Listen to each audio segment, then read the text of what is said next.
你那个表弟看着人倒是不错，人也老实。宋婉珍见过王世友几面，有时候他来送牛乳的时候他也在，人很面善，说话也很实诚。我表弟那人品在我们亲戚这些里面啊，还有村里那都没得说，谁见了呀那也得夸上几句，真是个老好人，这宁愿自己吃亏，也绝对不占别人一丁点的便宜。对上号了，这人设不就像那大名鼎鼎的安家和安大哥吗？在外是一个事业有成、温文尔雅的好男人，回家就对着老婆大打出手。这样的人若说他打媳妇儿，估计人家都会觉得是他媳妇儿故意诬陷了。刘小娥小跑着一路往回走，脚踝上的伤疼得他一跛一跛的，终于在快要天黑的时候赶回到了家里。要我说呀，你也别下手太狠了，你是要打死他呀？这你把他打死了，你还能娶个更好的是咋的？王世友不说话，只低着头，眼睛里生出了几分后悔之色。他也不知道为什么，生气的时候便不管不顾地打刘小娥。要不你去镇上找个好些的郎中看一看。娘，你说啥呢？我又没病，有病的是刘小娥。这种事情有问题不都是女的吗？她肚子不争气跟我有什么关系？林氏见王世友忽然变了脸色，也吓得赶紧闭了嘴。他这个儿子现在真是越来越吓人了好，你也别生气了啊，你这身子好着呢，就是你那媳妇儿不能生啊。她嫁给王世友1年多了，肚子一直没有动静。有一天她便去镇上找大夫看了看，结果那大夫说她根本没问题。她回家便把看了大夫的事儿跟王世友说了。没想到王世友那日发了好大的火，突然就发了狠一样，把他打了个半死，还说他胡说八道，日后再也不许他出门。反正呢，你自己的媳妇儿你自己掂量着吧，媳妇儿该打，但是你也别往死里打，打得他听话不跑了就行了。这万一打死了，到时候也不好交代啊。行了，你歇着吧啊，我得回去给你那老不死的爹做饭去了。刘小娥吓得赶紧躲到了灶房里，等到林氏出了门好一会儿，才敢往堂屋里去。怎么这么久？就去一趟宋家村，哪里需要这么些时间？你还去哪里了？我只是送的牛乳，哪儿都没去。我是脚有点跛，所以走路才有些慢的。刘小娥说着，赶紧把裤腿子拉起来，脚踝处的地方已经是红肿一片，看上去很是吓人。你给我端碗水过来。刘小娥赶紧应声去端水。她知道刘世友安排她干活，就是在给她台阶了。今日这顿打骂算是躲过去了。8月17，糕点摊子一营业，立马便被客人围了起来。我还是得跟三妹妹多学习学习。之前听大鹏哥说三妹妹厉害，我还不知道是厉害成啥样。今日可是见识到了。其实我也不是厉害，之前看过一些关于售卖东西的书，就是如何让客人高兴的在你这里买东西。不管你是卖什么，以后都可以用这些话术与客人交涉。大木哥这么聪明，你多学几日，一定会比我做得好的。宋婉珍正喝着水，一抬头便看到远处有个熟人正直直的往这边看过来。那不是花婆子吗？就是花婆子。他之前在村里的时候，3天2头的去花婆子家里干活，这老婆子就是化成灰他也能认得出来。那陈家的事情你跟他说了吗？我都跟他说了，让他好好打听一下陈家再订婚，可是他不相信我，说我在胡说八道。良言难劝该死的鬼，你该说的都已经说了，问心无愧就行了。宋姑娘，今日的沈家父可是精神了不少，感觉整个气质都变了。事情可是解决了？我今日就是来谢谢宋姑娘的，多亏了你那主意到了后面，陈家过来说他儿子快不行了，让我家赔200两，我直接就去县城报官。结果这官府的人去找陈继宝的时候，他还在县城的窑子里喝酒呢，刚好被人抓了个正着。这当场就戳穿了陈家说他儿子不行的谎言。县太爷不但没治我的罪，还罚了陈继宝调戏我妹妹的事儿，说要关他1个月，长长记性。这个呢，是我妹春儿，她呀也是想来谢谢你们的。谢谢宋老板，谢谢你们帮了我们家。这之前啊，因为发生那种事儿，这多多少少呢，周围的邻居都有些说闲话的。她是想来谢谢你们，又怕你们也笑话她。这自古女子的贞洁大过天，虽然陈继宝最后没有对春儿做什么，可是这没发生的事情，对于这里思想有些封建的人来说，那就跟发生过没啥区别。妹妹大大方方，你又没有错，有啥不好意思的？错的是那个狗东西陈继宝，他不是都被抓起来了吗？凡是长眼睛的人都能看到你没错，要是还有人说你的闲话，那就是他眼瞎，咱跟瞎子较什么劲儿啊？春儿看向孙鹏的眼底生出了几分光亮，听见眼前的这个高大憨厚的青年说的话，他忽然觉得好温暖。谢谢大哥。嗨，我说的都是实话，咱可别钻牛角尖啊，也别拿着别人错误来惩罚自己。这句话是孙鹏自己悟出来的。当初阿秀说不想嫁给他的时候，难受了好几天，等走出来才知道自己当时有多可笑。我叫春儿，不知道大哥叫什么名字？嘿嘿，我叫孙鹏，你叫我孙鹏、大鹏都行。孙鹏哥。春儿甜甜地喊了一声，摊子上精明的几人看破不说破，只一眼就看出了这姑娘对孙鹏有好感。这个呀，是我娘做的饭菜，知道你们肯定没有吃饭，这赶着中午啊饭点儿，特意让我送过来的。这个呢，也是我爹和我娘准备的。我娘说今年太旱了，石榴长得不好，等明年收了再给你送一些。她说这东西女孩子都喜欢吃，那就让我给你拿一些来。一见那一筐大石榴，宋婉珍的眼睛都眯起来了。她还真是喜欢吃这东西。那我就不客气了，替我谢谢婶子。别客气，别客气，千万别客气啊！知道你们忙，所以今日啊也没有敢喊你们。这样吧，等改天你们有空，我爹啊要在家里摆上一桌，请你们过去。就是那天你们去躲雨的地方。让叔叔婶子别麻烦了，举手之劳真的不用太当回事儿。沈家父可不听宋婉珍的推拒，再三邀请，宋婉珍才乐呵呵的答应。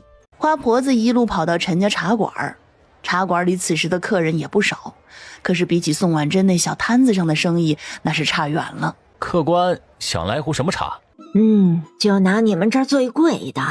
反正是亲家的茶馆，又不用掏银子，他不知道什么茶好，就要最贵的，那肯定没错。这瓜子给我拿5斤。还有这个东西，这是啥？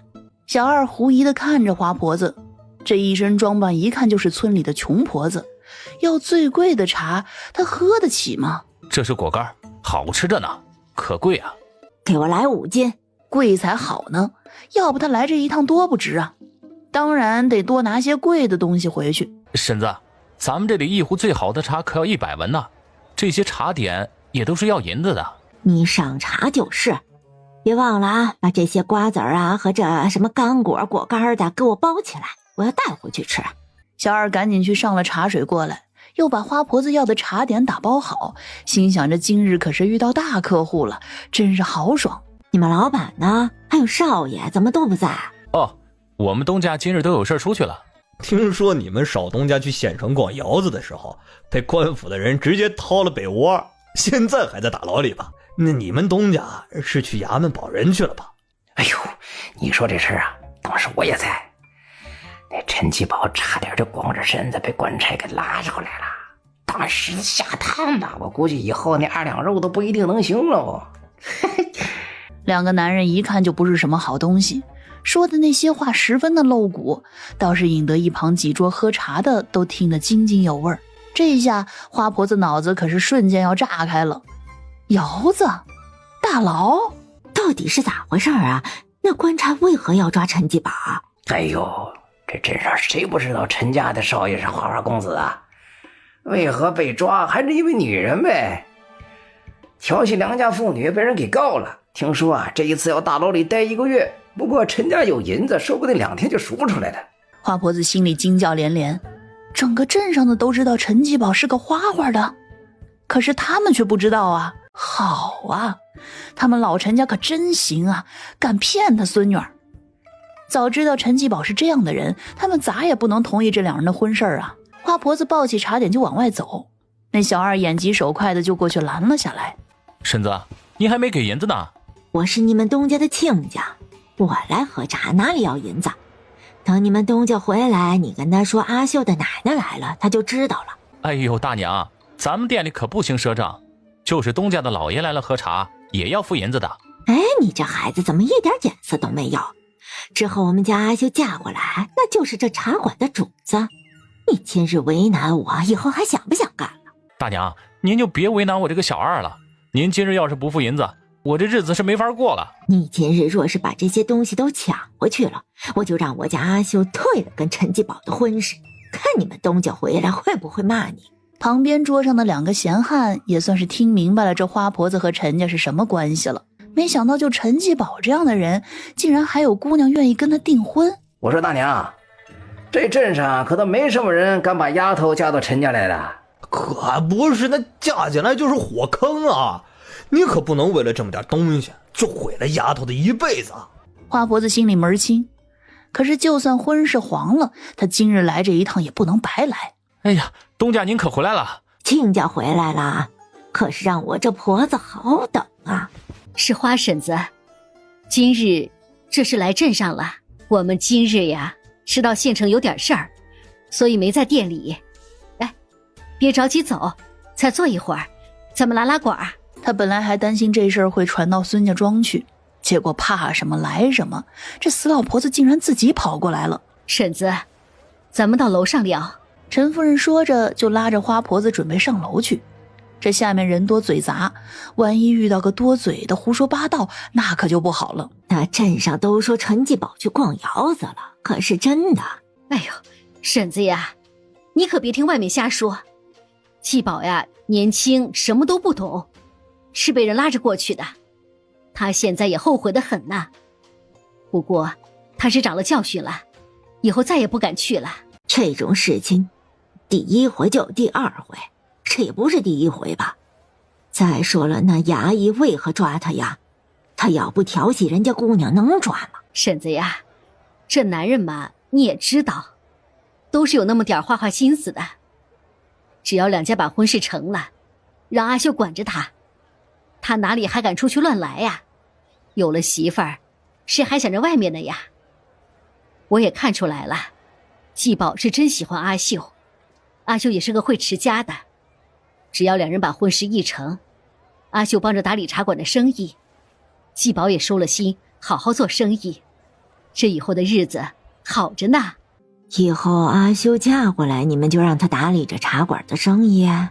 花婆子的心里开始盘算，若是阿秀能打理茶馆的生意，那日后这茶馆的银子岂不是阿秀管着？陈夫人可是个人精，一下子就看出了花婆子的心思。他冷笑一声，恨不得抽这婆子两个嘴巴子，想啥好事呢？那是当然了，我可是把阿秀当成亲闺女疼的，以后这茶馆呀，可不是要交给他们两个打理呀。话是这么说，可是这事儿若是传到村里去，我这张老脸可往哪儿放啊？我一个做奶奶的左挑右挑，结果给孙女挑了个逛窑子的，到时候村里人不得把我笑死啊！说到逛窑子的，陈夫人脸色拉了拉，她自己的儿子他说行，哪轮到别人这么说？婶子呀，这两家的婚事要是定下来了，村里都知道阿秀要嫁到镇上的事情，到时候这婚事不成，吃苦的可是阿秀。陈夫人似笑非笑的表情，眼底生出了几分嘲讽。一群泥腿子还敢嫌弃他儿子？就是啊，你也知道吃亏的是我们家阿秀，所以你们陈家必须要赔偿我们。除了彩礼的8两银子，你还要再给我们50两银子。陈夫人瞪大了眼睛看向花婆子，这老东西是真敢要啊！50两银子，他怎么不去抢呢？婶子呀，哪有你这样的？你这是嫁孙女儿还是卖孙女儿呢？就算是卖孙女儿，也不值这么多银子。花婆子一听也怒了，说她卖孙女儿，她才不是卖孙女儿呢。他可都是为了孙女能嫁个好人家，为了他好。什么叫卖孙女儿？你儿子在镇上都臭了，说不定村里的姑娘也都知道他是个什么东西。我孙女儿花一样的闺女，当初若不是你们，她都好好的定亲了。你们耽误了我孙女儿的婚事，如今又弄出逛窑子这些事儿来，谁知道你儿子娶了媳妇以后会不会再乱搞？万一他死性不改，再去窑子里染上什么脏病，那我孙女这辈子不是完了？有你这么说话的吗？你那孙女能被我儿子选上，那是他的福气。那村里有多少想进我陈家门的姑娘，也就是你孙女长得白净些，入了我儿子的眼而已。你要是这么不识好歹，那么咱们这亲事就算拉倒了。花婆子转了转眼珠子，这陈夫人可比孙家的人好对付多了，至少这陈家是不会动手，那孙家可是上来就拿烧火棍子戳你呢。好啊，明明是你们陈家的错，最后倒弄的是我们的不是。那阿秀虽然是个丫头，那也是我们一把屎一把尿从小拉扯大的，我们宝贝着呢。你们陈家把我宝贝孙女骗了这么久，全村都知道她要嫁到镇上来了啊！你现在说这婚事拉倒就拉倒了，那拉倒了我孙女名声怎么办？她以后还怎么嫁人？拉倒，哼，那你们也得赔偿我们家50两，要不然我们就去衙门告你们骗婚。陈继宝不是还在大牢里蹲着吗？他要是再去告一次，看他不得把牢底坐穿？行，就按照婶子说的，给你们50两。但是咱们说好了，这50两给了，以后这阿秀就是我们陈家的人了。花婆子若是收了这银子，就相当于卖孙女了。以后阿秀在陈家那是生是死，就都跟娘家人没关系了。行，不过这50两银子的事儿就别让阿秀知道了。依着这丫头的脾气，若是知道了继宝的事儿，指定就不想嫁了。陈夫人冷笑，她是害怕那丫头知道陈继宝逛窑子的事儿，还是害怕那丫头知道她的好奶奶把她给卖了？那是自然，这件事情等到阿秀进我们陈家门之前，我谁都不说。哎，好，我就知道亲家是个敞亮的，开着这么大的茶馆，哪里在乎这点银子？哎，我们阿秀从小可能干了，等她进了门啊，你们两口子就放心的把生意交给她，她一定能把这生意给你们打理的好好的，还给你们生个大孙子。陈夫人翻了个白眼，恨不得现在就给这婆子2巴掌，让他们两口子以后放心的把茶馆的生意交给阿秀，那不是净等着她往娘家拾掇东西吗？路过糕点摊子的时候，花婆子带着一脸的得意，笑着走了过来。忙着呢。哟，这是跟陈家谈好价格啦？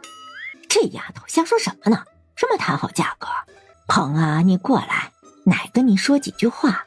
花婆子始终还是舍不得孙家这边，虽然陈家那边答应给50两银子了，她还是想再看看孙鹏的意思。奶，你想说啥？鹏啊，只要你把这糕点生意要过来，我就真让阿秀嫁给你。奶再问你最后一次啊，要不然阿秀可很快就是陈家的人了，你就再也没机会了。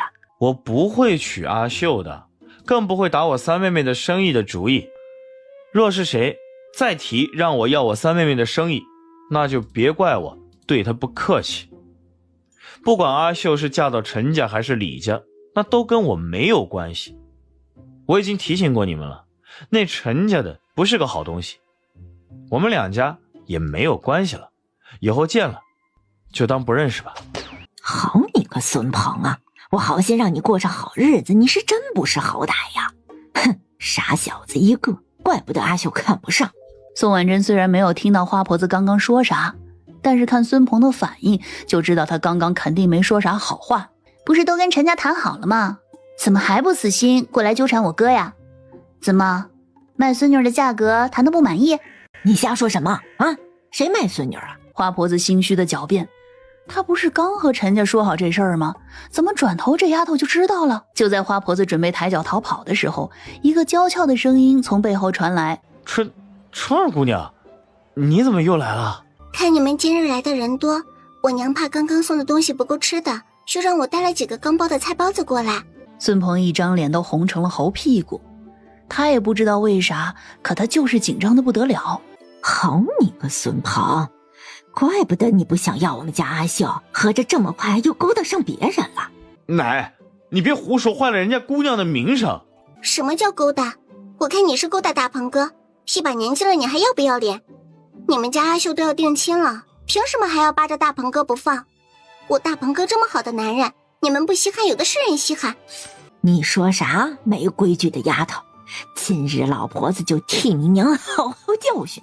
孙鹏又高又壮，冲过来的花婆子根本讨不到什么便宜，一爪子还没掏完，身体便随着惯性往后倒去。好你个孙鹏，你跟这死丫头勾搭还不算，还帮着她欺负我这老婆子呢。川儿姑娘，你没事吧？我没事的，谢谢大鹏哥。两人的互动引得宋婉珍几人都看愣了，仿佛这里就他们两个人。姑娘的名声怎么能让你随便胡说八道？话我已经说得很清楚了，我现在还叫你一声奶，那是冲着之前的情分。若是你再这样闹，那我就真不客气了。哼，大鹏你可别后悔，这姑娘哪里比得上阿秀，手手弱弱的，连个儿子都生不了。你说够了没有？说够了就可以走了。花婆子撇了撇嘴，见孙鹏对自己的态度，也知道再闹下去讨不到好，才起身拍拍屁股走人。对不起啊，春儿姑娘，让你受到牵连了。我刚刚就是故意气那个老婆子的。哎呀，大鹏哥这么好的人，以后肯定还会遇到更好的姑娘的，那样的人家配不上你。三妹妹，你说花婆子把阿秀卖了是什么意思啊？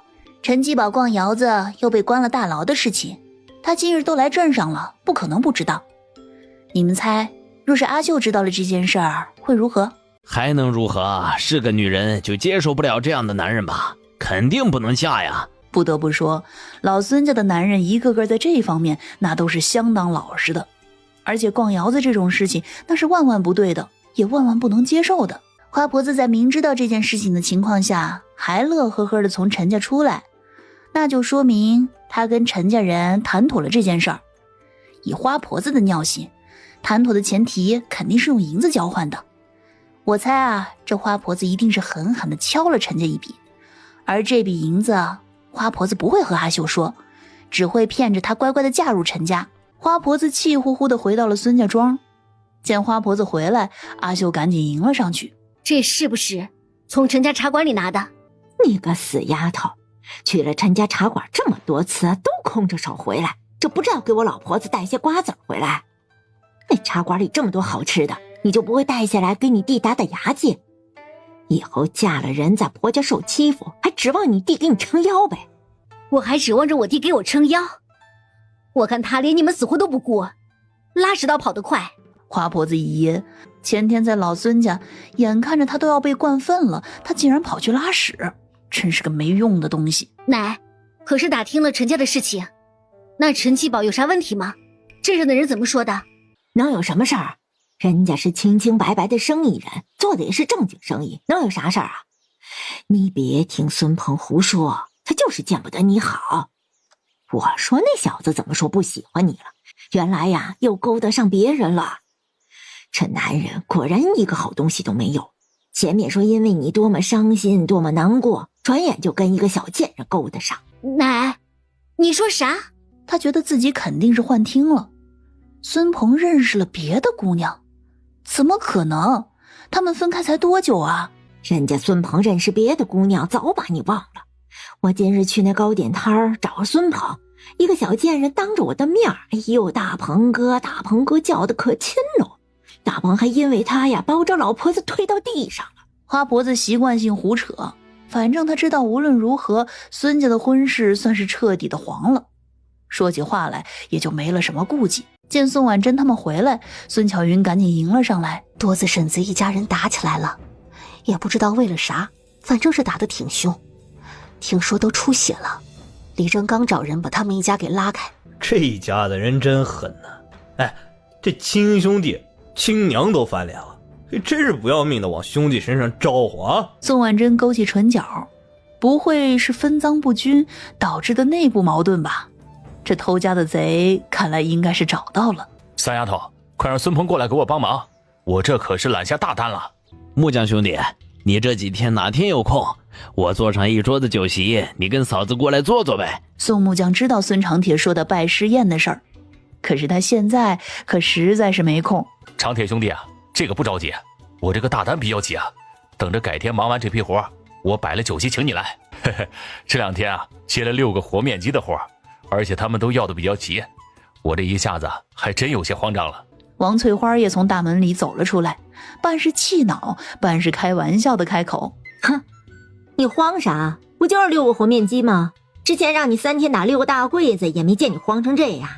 那能一样吗？6个大柜子才多少银子？这6个和面鸡多少银子？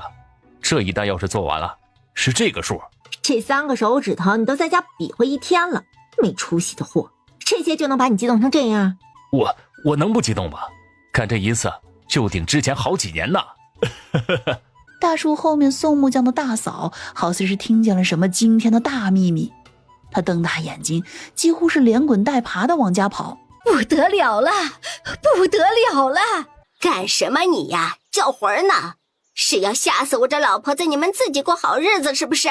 自从宋木匠把银子要回去，再也不给他娘银子之后，木匠大哥一家的日子那过得简直是鸡飞狗跳，一家子好吃懒做，还都是嘴馋的，除了想吃好的就是在家干仗。娘，木匠的手根本没事儿，他还能干木匠活呢。哎呀，行了，你就别惦记木匠干活不干活的事儿了，或者当娘的都差点让他砍死。就那些银子，你就别想再要回来了。不是，木匠要不就是没有受伤，要么就是根本没有这么严重。他近日还接了一个3两银子的活呢，我亲耳听到的。他若是真受了伤，怎么可能这么快就能养好干活了呢？除非他从刚开始就是骗他们的。我的天哪，他一下子就能赚3两银子啊！却不管我这个亲哥的死活。木匠娘拉着脸，心里也是恨极了。他一下子就能赚3两银子，却不舍得给他这个亲娘一点银子，他怎么养了这么个白眼狼？奶奶，我要吃鸡腿儿，我都好久没有吃鸡腿了。我也要吃鸡腿，我也要吃鸡腿。孙巧云见过张府的管家，一看他跟着来了，便知道是贵客登门了，赶紧招呼着让人进院子里坐。宋姑娘可是让我们好找啊。你们怎么跑到家里来了？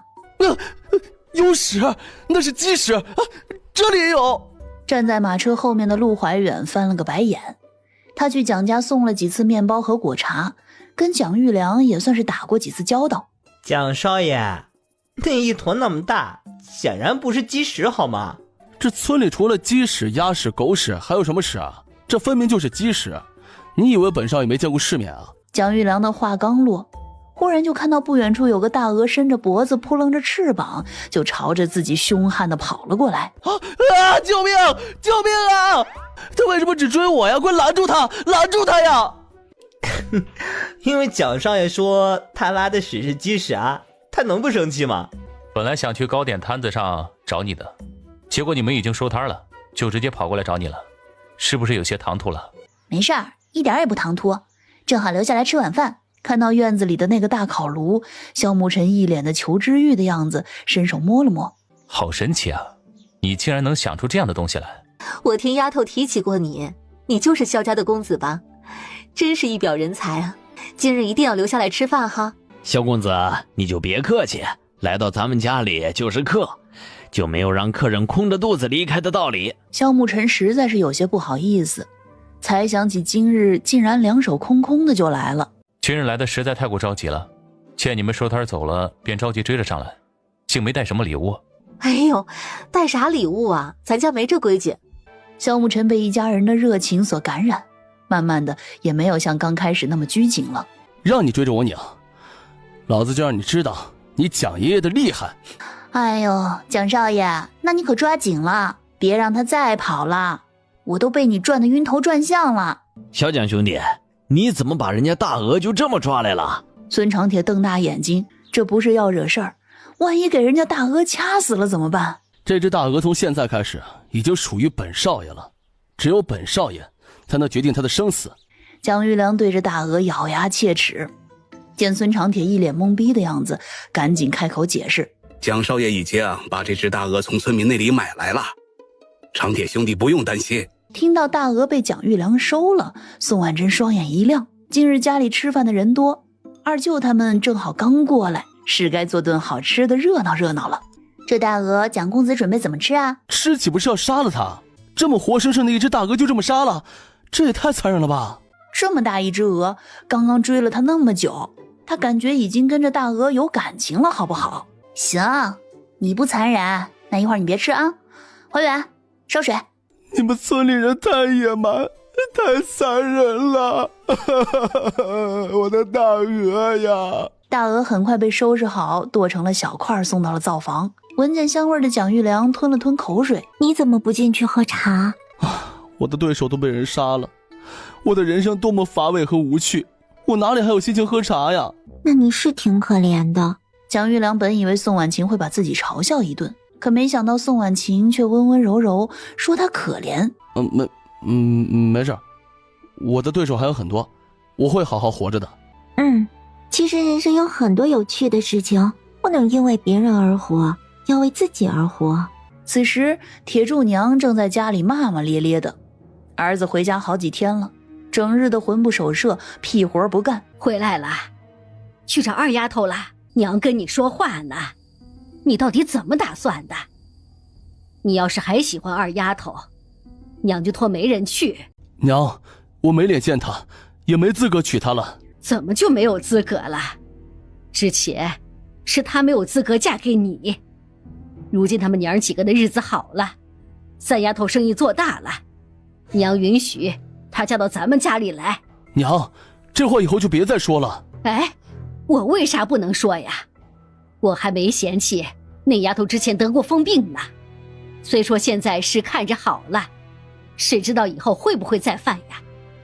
你个傻小子，那二丫头心里面肯定还有你呢，你只要过去跟她道个歉，把错呀都推到娘身上，你就说是娘当初以死相逼，不同意你们的婚事，你是迫不得已才说那些绝情的话不就行了？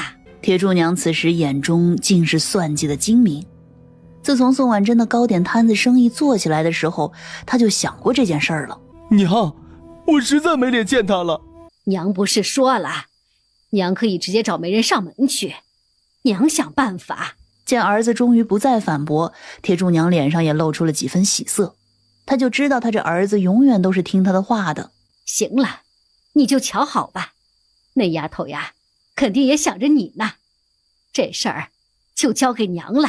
一大早还不等宋婉珍他们把糕点摊子摆好，萧慕辰的马车便已经过来接他了。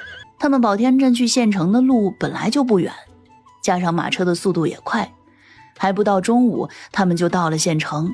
哎呦，萧老板来了！今日不去雅间了，就在这里随便找一处位置吧。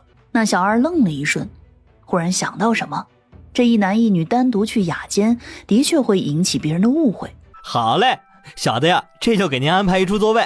两位啊，来，先来这边看茶。两个人讨论了一下关于劳政专诊需要注意的点，正说着自己的看法，便听到大厅突然冒出来几声不和谐的声音：带我们去萧慕辰的雅间。哎呀，萧少爷，这萧老板可是说了，他的雅间啊，这以后只能由他一个人使用，或者呀是他亲自带来的人。那是我二叔家的堂弟萧金志，从小被二叔惯坏了，如今还在县学读书呢。看到萧慕辰眼底的嫌恶，宋婉珍便明白萧慕辰对于此人的态度，看那样子的确不是什么好东西。你说啥？那是我堂哥包了雅间，就是我萧家的，我们萧家可是花了银子的，凭什么不让我去啊？哎呀，萧少爷，我们哪敢拦着您啊？这不是萧老板的意思吗？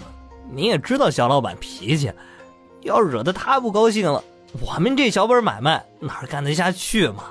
哎，要不这样，今日呢委屈您在大厅一坐，我们再送您一个招牌菜，您消消气儿怎么样？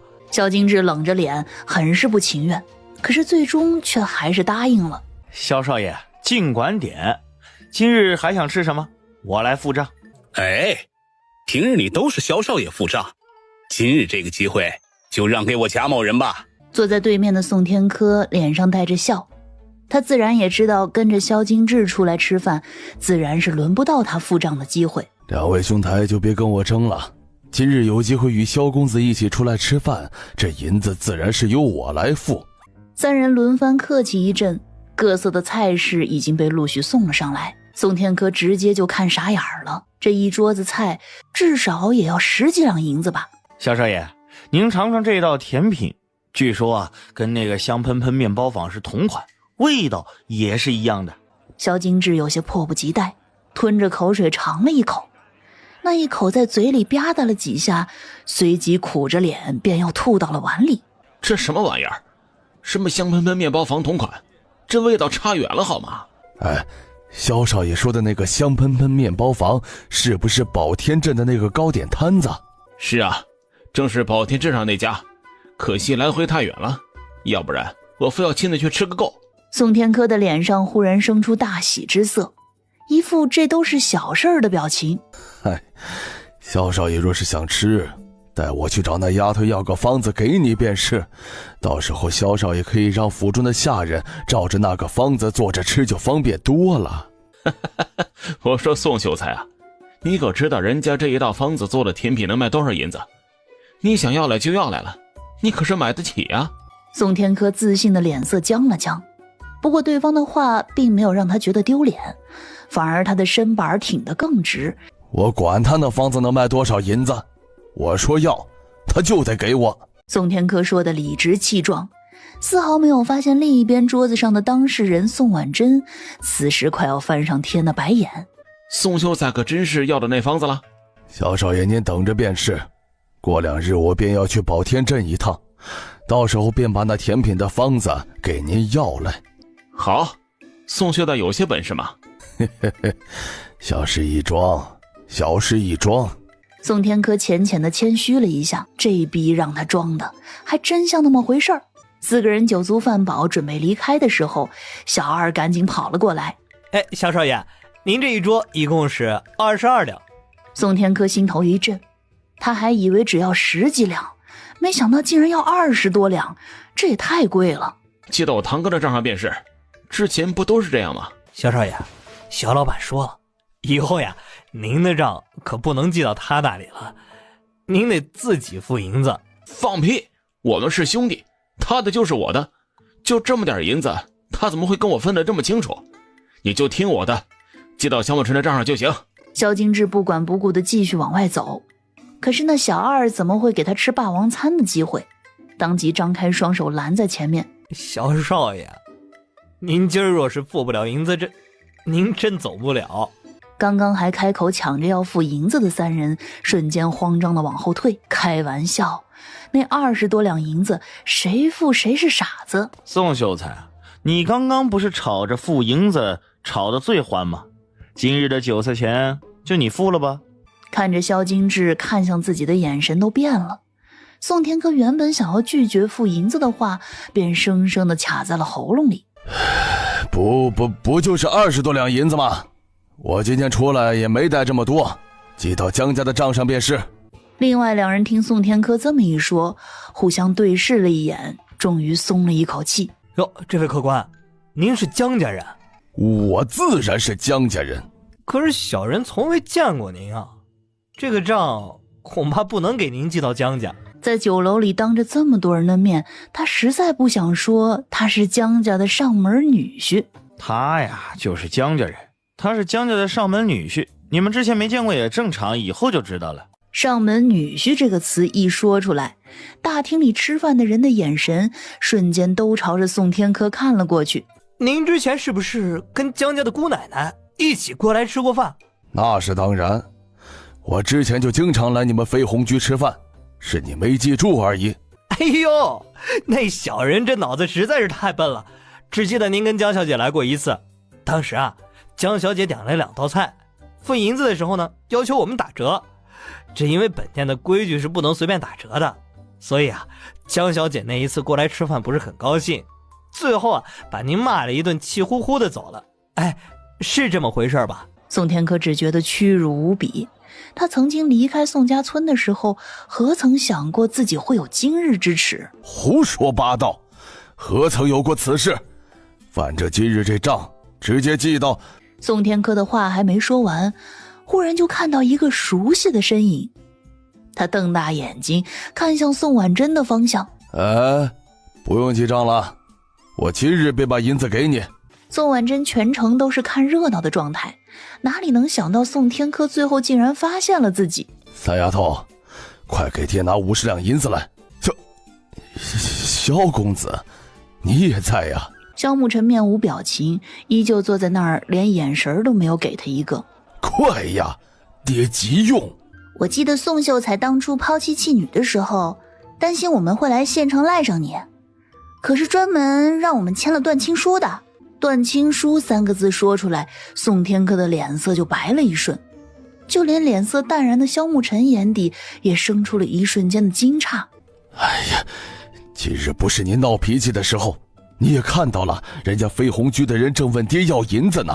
只要你把银子给我，这断亲书便作废，你以后还可以叫我爹。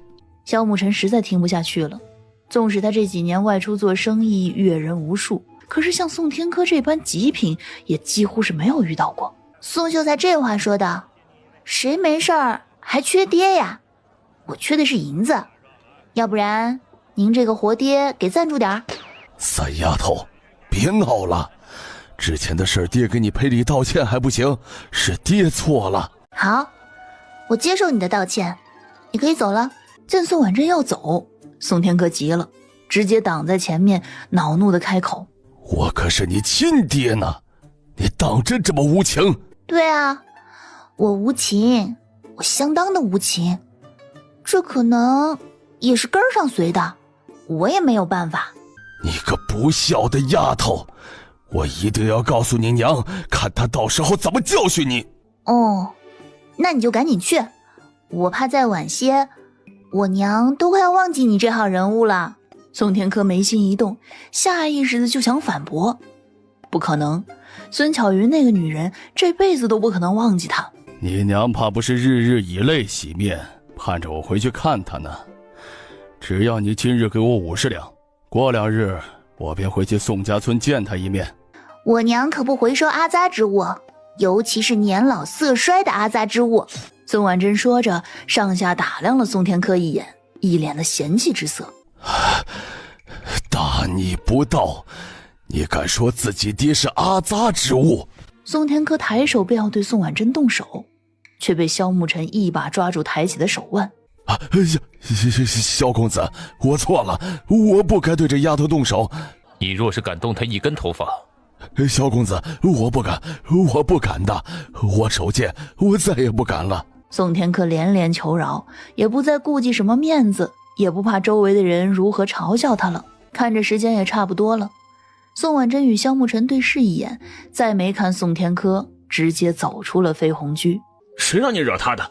他你都敢惹，本少爷真是让你害死了。似乎越说越气，萧精致上去就给宋天科一个大逼斗。宋天科摸上自己的脸颊，想要发火，可却又不敢，只是那手一直在不停地颤抖，好似在使劲地压抑着想要扇回去的冲动。客官，这银子可是记到江家的账上？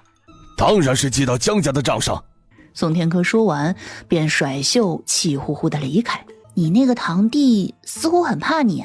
之前是有些不愉快，后来解决了，堂兄如今便对我十分客气了。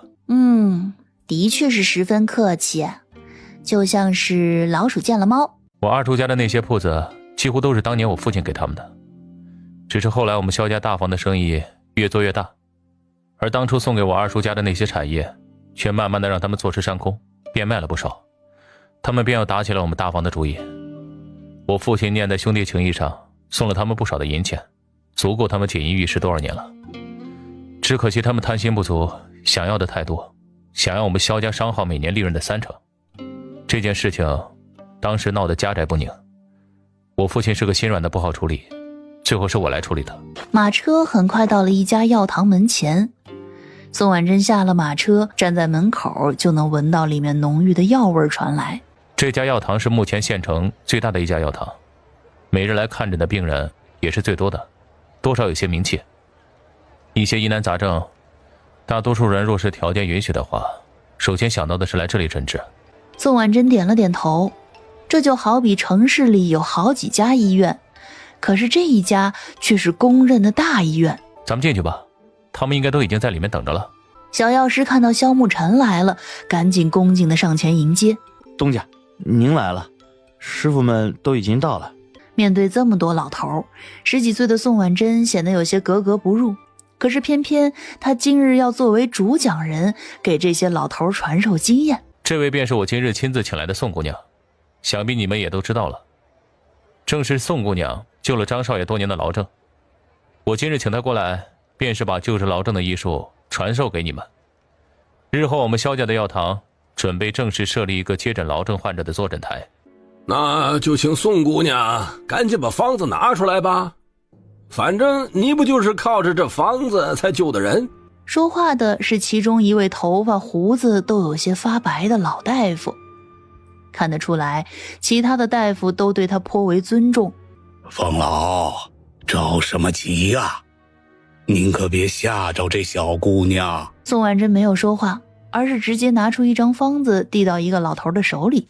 几个老大夫瞬间挤了过来，抢着要看那张方子。这方子怎么能救命呢？对呀，这可是一剂毒药啊！拿来让老夫看看。冯老拿过方子，拧眉看了一会儿，眼神时而迷惑，时而清醒。你便是用的这道方子治好了张少爷？您觉得呢？这方子可以吗？冯老的眼中生出了几分纠结之色，最后还是确定地摇了摇头。我还以为你们年纪大便懂得多，原来也不过如此。冯老一噎，无话反驳，因为刚刚他们一群老东西的确是瞧不起人家年龄小的。你也不过是因为祖上留下来的东西才有了几分本事而已。那诸位大夫身上的医术又是从何而来？难道是娘胎里带出来的？不也是跟着祖宗师傅学来的吗？所谓医术，便是要拿来救死扶伤的，从何而来又有什么重要？难道就因为传授你们医术的是一个小丫头，便折辱了你们？他们刚刚的确是这么想的。他们学医几十载，有些甚至到了中年才有机会真正的单独为病人诊治，而眼前的小姑娘小小年纪便要来他们面前说教一番。治疗痨症的方子的确是我祖上留下来的，可是这方子有很多细节的地方，若是不慎用药，良方却会变成毒方。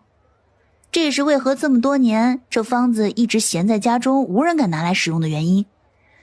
今日我既然敢拿来救人，那就说明我参透了其中的医理，找到了可以救人的诀窍。众人一听，再不敢像刚刚那样有半分的高傲，只是却还是有些不可置信。那你说这方子中的前2味药放在一起，明明有剧毒，为何还要在这方子里啊？这前2味草药根和叶本就是2种东西，而且不同的煎服手法也会出现不同的效果。冯老瞪大眼睛，再次看着手中那张方子。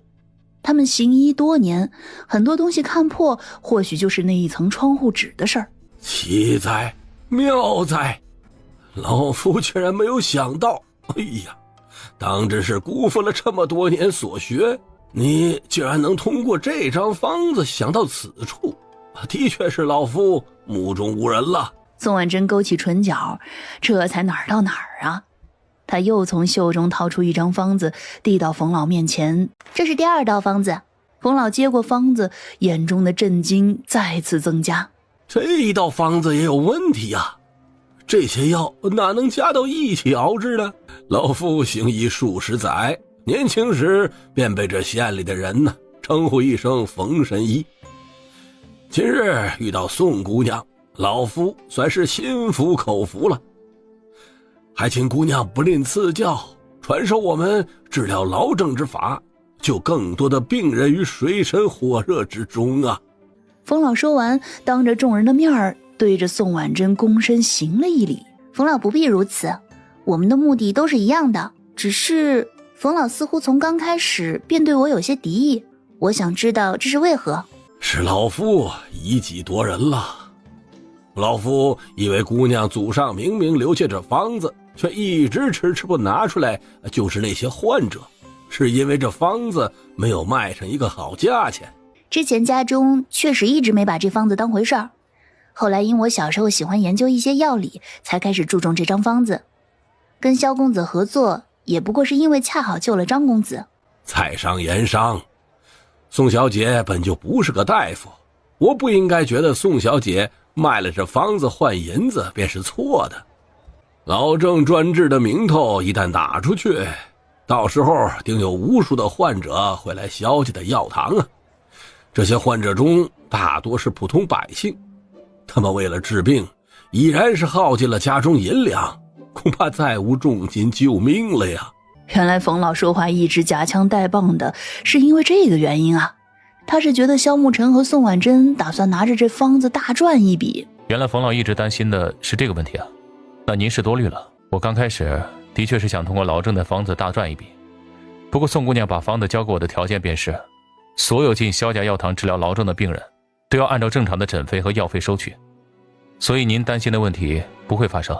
冯老脸色怔愣了一瞬，然后脸上露出喜色，又转头看向宋婉珍，眼中生出钦佩之色。宋姑娘大义，是老夫心胸狭隘了，没有问清事情缘由便以己夺人，实在是惭愧。宋婉珍尴尬地扯了扯嘴角，便开始跟一堆老头介绍方子到底是如何使用，还有这其中的一些技巧和注意事项。好啊，好啊，有了这方子和宋姑娘的传授，对于劳郑我们有80%的把握可以救治了，造福病患，功德无量啊。另一边，宋天科气呼呼地回到江家，心里是又气又躁，真是偷鸡不成蚀把米，不但丢了人，还挨了打。哎呦儿啊，你这脸上这是怎么了？我要回一趟宋家村去。宋老太太以为自己幻听了，儿子不是说再也不回宋家村了吗？你回宋家村去干嘛呀？可是还回来？当然回来，如今我在县城的人脉刚刚搭建起来，怎么能不回来？日后在这县城定有儿子的一席之地。那你回去是要做什么？你不放心那娘仨在家里，你若是还想回来，可别让江氏知道喽，要不然他又要闹了。雪娘是支持我去的，这事儿她知道。宋天科叹了口气，把之前去张家碰到宋婉珍，还有他现在开了糕点摊子，如今生意红火，一天能赚10几两的事儿说了出来。去，必须得去。他赚了银子，怎么能不孝敬你这个爹？先把他赚的那些银子都要过来，后面呀，每个月让他再送银子过来。宋老太太说的理直气壮，心中丝毫没有觉得有什么不妥，脸上更是抑制不住的兴奋，好似那些银子马上就要到自己的口袋里。那丫头不听话，不但不给我银子，还让我在众人面前丢了脸。我要回去找孙巧云，让孙巧云好好教训教训她。哼，这死丫头真是欠收拾了，她怎么敢的？你可是她亲爹，没有你能有她吗？江家花园里，江雪娘正带着几位夫人在花园里喝茶。哎，雪娘啊，听说那个宋天科之前就是个穷光蛋，为了跑到江家来享福，那可是抛妻弃女的，这样的男人可不敢要啊。他年轻的时候和江雪娘便是闺中好友，可是因为江雪娘嫁的人家比他嫁的人家要富贵，他没少听江雪娘吹嘘。你听谁瞎说的？什么叫抛妻弃女的穷光蛋？他认识我的时候，早就已经与之前的女人和离了，是那个女人不检点，做了对不起他的事情，所以他在一气之下和离的。他没有休了那个女人，已经是念在与他多年夫妻的情分上了。而且他来我江家可不是为了银子，他有银子的，他来江家完全就是为了我。几个妇人都知道江雪娘是个什么德行，1分能吹成10分。宋天科既然这么好，现在怎么不带着那男人在他们面前吹了？呵呵，是吗？我们怎么听说那个宋天科抛妻弃女的，后来知道抛家的女儿做生意赚了银子，便想去认女，结果那女儿无论如何都不认他，还闹了个大笑话呢。就是啊，现在这事儿啊，在县城都传开了。哎，听说因为这事儿还得罪了张家呢。我怎么听说他那闺女不认他，是因为宋天科临走的时候，还把自己还活着的亲闺女卖了冥婚，拿着银子跑了。哎呦，这男人也太狠了，这好歹也是自己的亲闺女呢，怎么能做这么丧尽天良的事啊？雪娘啊，你看人可要擦亮眼睛啊，这不能男人说几句花言巧语就把你给蒙蔽了呀。江雪娘的脸色越来越难看，最后狠狠地攥紧手掌，深吸一口气，才压下想要爆发的怒气。你们误会了，天科他不是这样的人，那都是造谣。他本就家境不错，虽然是村里人，可也算是村里的富户了，根本不可能做出卖女儿配冥婚的事情。说不然他那个女儿哪来的银子做生意，还不是他留下的。而且自从天科来到江府之后，一直勤勉上进，如今在县学，就连夫子都夸他才学出众，无论人品才学还是样貌，他可都是顶尖的。不过若不是他心心念念的都是我，要死要活的说喜欢我，我也不会让他来到江家的。江雪娘一席话让几位夫人纷纷皱起了眉头，这话他们一个字儿都不信，可是他们没有证据。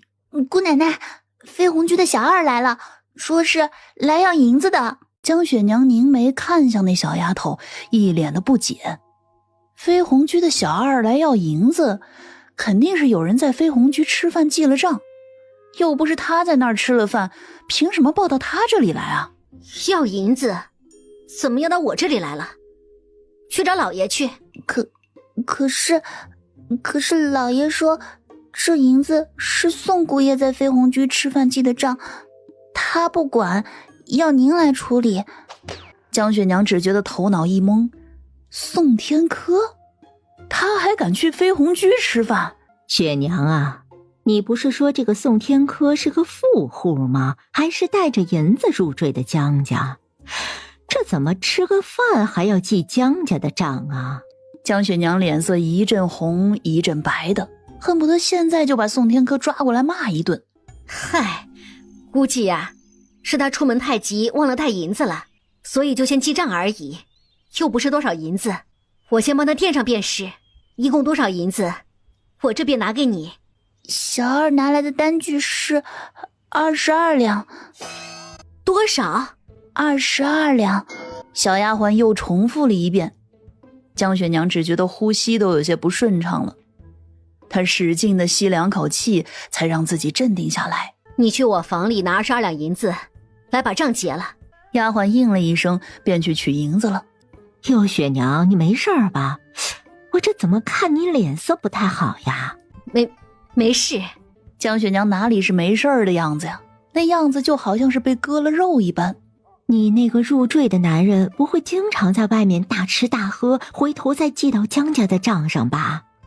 哎，作为好姐妹，我可是告诉你啊，这男人啊可不能惯着，不能给他养成了深受瘟疫药的习惯，要不然这以后他是1文钱都不想花，把你当成冤大头了。江雪娘露出一抹尬笑，只是那笑容实在是勉强。她好像早就给宋天科养成了伸手问他要的习惯，现在江家不但养着他，还养着他那多事的老母亲，还有一个小拖油瓶。终于送走了几个老姐妹，江雪娘再也压抑不住心里的怒气，直接去找宋天科。宋天科，你给我出来！啊，雪娘，怎么了？怎么了？你自己做了什么事情你不知道？人家要账都要到我头上来了，你是把我当冤大头了是不是？吃我的喝我的住我的，如今还敢去酒楼吃饭直接记账了，下一回是不是去逛窑子也要记我江家的账？雪娘，你听我说，你先别生气呀。江雪娘是真的生气了，光是宋天科每月在县学的束修就要5两银子，时不时的宋天科还会从他这儿讨要些银两。我不生气，你是把我江雪娘当钱袋子了是吧？一顿饭你敢花20多两？你一个泥腿子，当初在宋家村的时候一辈子也没见过这么多银子吧？你怎么敢的呀？听到江雪娘说他是泥腿子，宋天科的心里也生出了几分怒气。他才不是什么泥腿子，他是堂堂的秀才郎。雪娘，我没想到你会这么看我。若不是爱你，我一个大男人怎么会来江家入赘？我们之间的感情，你竟然用银钱来衡量，你真是太让我失望了。江雪娘只觉得一口气闷在胸膛里，她还觉得宋天科让她失望呢。今日更是让她在那些姐妹面前丢了大脸。你这个女人，若不是当初你哄骗我儿子来你们江家，他如今还在宋家村享福呢。你看看我儿子啊，自从来了你们江家，受了多少罪，又受了多少气。他都什么年纪了，你还逼着他读书？哎呦，你看看他这些日子都受成什么样了。你作为一个女人，你不伺候自己的男人也就罢了，还因为一点小事跟他吵，不就是20多两银子吗？我孙女儿如今一天赚几十两，还会在乎你这20多两银子？你若是还对天科这么指指点点，说话没个轻重，哼，我就跟天科走，我们回宋家村去。你这辈子再也找不到像天科这么优秀的男人。娘，你胡说八道什么呢？我是不会离开雪娘的，我是真心喜欢她，为了她，我愿意受任何的委屈。江雪娘对着宋老太太差点就要骂出口的话，这回是硬生生的忍了回去，瞬间眼睛都有些红了。宋天科，我告诉你，你若是日后再这样，我定然不会饶了你。看着江雪娘就这么走了，这下宋老太太更是支棱起来了。哼，你看看吧，这女人啊，就是不能惯着。你看，你就说要回宋家村去，她这不就没本事了？宋婉珍从萧家药堂出来，便打算在县城好好的逛一圈。她今日过来的时候，就准备好买了。是萧沐尘。邱山长，学生这厢有礼了。哈哈哈哈！你小子如今可是大忙人，想碰见你一面可是真难啊！怪不得有空逛街啊！原来这是宝天镇香喷喷面包房的宋老板，今日来县城有些别的事情，学生今日恰好有空，所以为他引路。